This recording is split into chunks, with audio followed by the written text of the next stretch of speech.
Hello everyone, welcome back to your channel. Today हम class 12th की poem है keeping quiet, उसके बारे में पढ़ने वाले हैं। पुरानी बुक्स के अकॉर्डिंग ये थर्ड पोएम है और कुछ न्यू सिलेबस के अकॉर्डिंग ये सेकंड पोएम है। आपकी बुक में जो भी पोएम हो उस हिसाब से आप समझ सकते हैं सेकंड या थर्ड, लेकिन keeping quiet is the name of the poem. And जो इसके पोइट हैं, ऑथर तो वो होते हैं जो चैप्टर पूरा रहता है उनका, ऑथर नहीं, स्टोरी नहीं, पोएम राइटर, उसको हम पोइट बोलते हैं, पोइट या पोइटिस। तो जो है पोइट जो है वो पैब्लो नेरुदा हैं, पोइट है ये एक्चुअल में, और इनका पेन नेम है नेफ्टली रिचार्डो। जो भी है इतना बड़ा सा नाम लिख रखा है इन्होंने। पेन नेम समझते हो तुम? जब कोई भी कलाकार मतलब राइटर हो, पोइट हो, कुछ भी लिखता है, अपनी कोई भी क्रिएशन क्रिएट कर रहा है, तो उसके लास्ट में वो जो नेम लिखता है उसको हम पेन नेम बोलते हैं। ज़रूरी नहीं है कि वो उसका एक्चुअल नेम हो, वो शॉर्ट में कोई भी अपना नेम लिख सकता है, उसी को हम बोलते हैं पेन नेम। ठीक है, चलो अब स्टार्ट करते हैं हम अपनी poem. Now we will count to 12 and we will all still, for once on the face of the earth, let's no speak in any language. Let us stop for 1 second and not move our arms so much. तो यहाँ पे poet क्या कहते हैं कि चलो अब आओ, मतलब 12 तक काउंटिंग करते हैं और बिल्कुल स्थिर हो जाते हैं, और सभी क्या रहेंगे, स्थिर रहेंगे। और एक बार धरती, मतलब लिखा है ना यहाँ पे for once on the face of the earth, तो एक बार धरती के चेहरे पर आते हैं और अपनी जो आर्म्स हैं, आर्म्स समझते हो, यहाँ पे लिखा हुआ है not move our arms so much. Arms मतलब अपने हाथों को ज़्यादा हिलाते या डुलाते नहीं हैं। It would be an exotic moment. Exotic moment होता है, एक्सॉटिक का मतलब होता है विचित्र, अजीब, strange. It would be an exotic moment without rush, without engine, we would all be together in a sudden strangeness.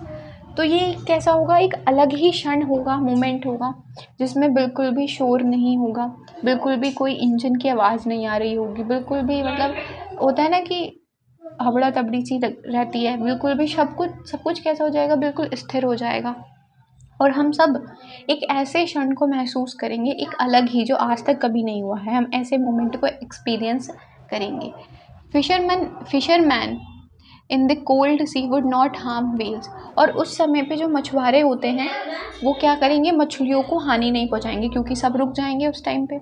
And the man gathering salt would look at his hurt hands.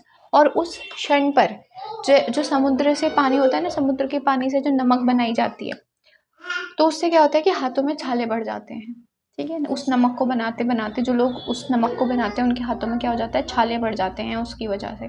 तो उस समय पर वो व्यक्ति देखेगा कि उसके हाथों में कितना दर्द हो रहा है, उस दर्द को वो महसूस करेगा उस क्षण में, है ना। पोइट कह रहा है कि वो नमक बनाने में लगा हुआ है, लेकिन उसे ये नहीं समझ में आ रहा है कि उसके हाथों को कितना हार्म पहुंच रहा है इस वजह से।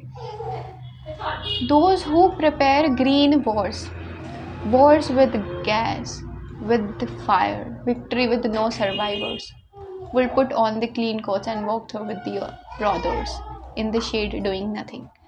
जब कोई कुछ भी नहीं कर रहा होगा, उस समय पर जो लोग युद्ध के लिए तैयार हो रहे हैं वो भी रुक जाएंगे, और जो उनके दुश्मन हैं वो उनको कैसे ट्रीट करेंगे, अपने भाइयों की तरह ट्रीट करेंगे। मीन्स बहुत बड़े बड़े युद्ध भी रुक सकते हैं अगर हम एक बार को कुछ क्षण के लिए रुक जाएं, अपनी एक्टिविटीज़ को, अपने क्रियाकलापों को, अपनी गतिविधियों को कुछ क्षण के लिए, कुछ मोमेंट्स के लिए रोक दें। कितना कुछ हो सकता है, अगर कहीं वॉर चल रहा है और कुछ समय के लिए वो वॉर रुक जाए तो कितने लोगों की जान बच सकती है, काफ़ी लोगों की जान बच सकती है अगर वो भाईचारा अपना ले तो। पोइट शांति के लिए कह रहा है यहाँ पे। What I want should not be confused with the total inactivity. यहाँ पे जो हमारे पोइट हैं वो ये भी कह रहे हैं कि जो मैं कह रहा हूँ ना, स्टिल हो जाओ मीन्स एक तरीके से स्थिर हो जाओ, इसका मतलब ये नहीं है कि तुम बिल्कुल कुछ भी मत करो, है ना। टोटल इनएक्टिविटी का मतलब नहीं है। लाइफ इज़ वॉट, जिंदगी क्या है, इट इज़ अबाउट, ये जो कुछ भी है किस बारे में। I want no truck with dead, I want not truck with the dead. If we were not so single-minded about keeping our lives moving and for once could do nothing, perhaps a huge silence might interrupted this sadness of never understanding ourselves and not of threatening ourselves with death.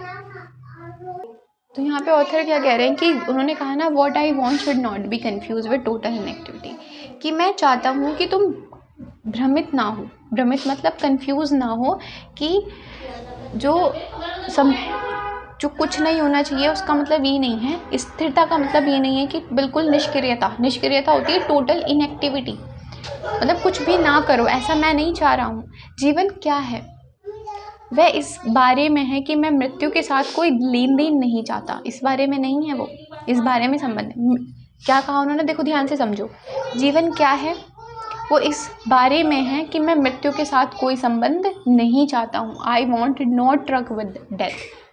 ठीक है, यदि मैं अपने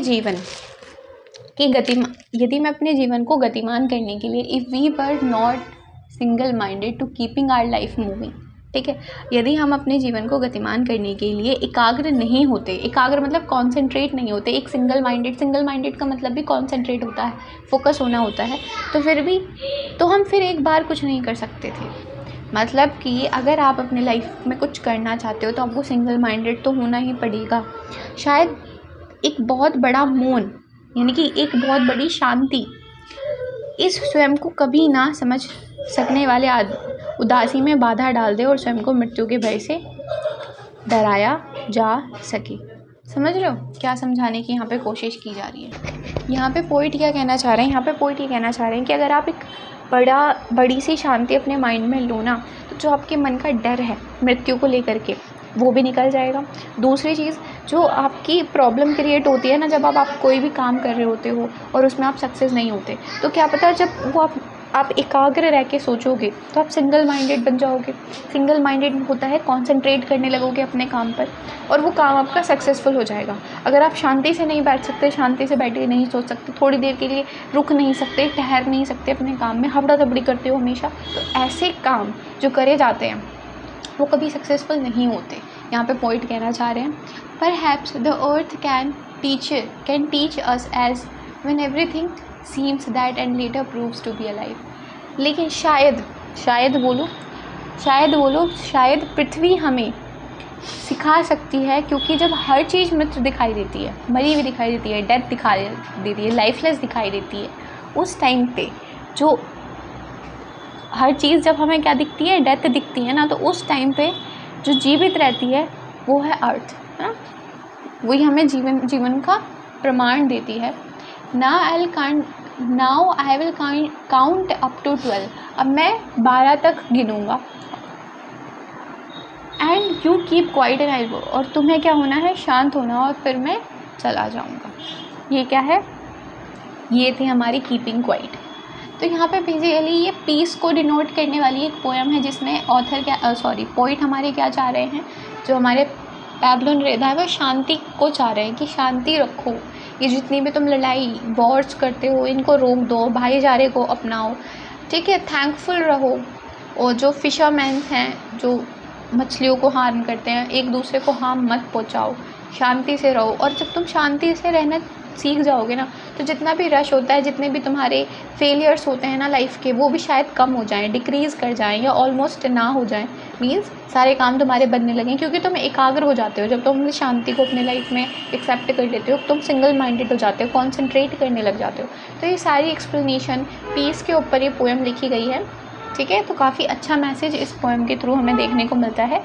और अपने mind को शांत रखने का तरीका, जैसे मेडिटेशन भी कर सकते हो, कंसंट्रेशन इंक्रीज़ होती है। तो इन सभी की चीज़ की एक्सप्लेनेशन की गई है इसमें। होप मेरा एक्सप्लेनेशन जो है इस पोएम की अच्छी लगी हो। तो इसका सेंट्रल आइडिया भी हम लोगों ने डिस्कस किया हुआ है चैनल के ऊपर ही, तो आप देख सकते हैं उसको। सेंट्रल आइडिया भी इम्पॉर्टेंट होता है, पोएम का मतलब आपको पता होना चाहिए। ये एक बार इसको भी देख के चले जाना, सेंट्रल आइडिया भी देख लेना।